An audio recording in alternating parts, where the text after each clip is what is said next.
2 दिवसापूर्वी वंचित बहुजन आघाडीचे अध्यक्ष राहुल माकासरे आणि सामाजिक कार्यकर्ते विजय वाऊळ यांनी कॉलेजच्या बाहेर आरएसएसनी त्या ठिकाणी बोर्ड लावून आरएसएसची नोंदणी चालू केली होती आणि त्याला विरोध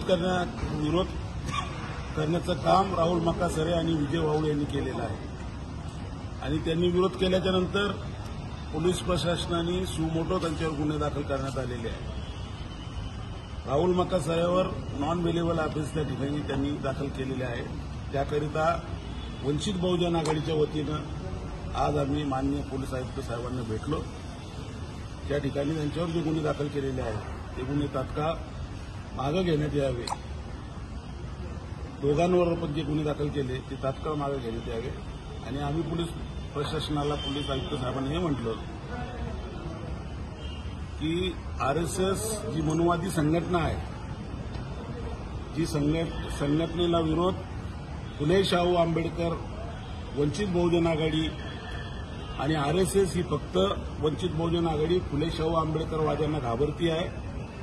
आजपर्यंत आपण बघितलं असेल की आदरणीय बाळासाहेब आंबेडकर यांनी नागपूर असेल, ज्या ज्या ठिकाणी शस्त्रपूजा असेल आरएसएसची किंवा आरएसएसचे कोणतेही कृत्य असेल त्याला कडाडून विरोध करण्याचं काम आदरणीय बाळासाहेब आंबेडकरांनी केलेलं आहे। आणि आज या शहरामध्ये शांतता सुव्यवस्था बिघडण्याचं काम आरएसएसने त्या ठिकाणी केलं।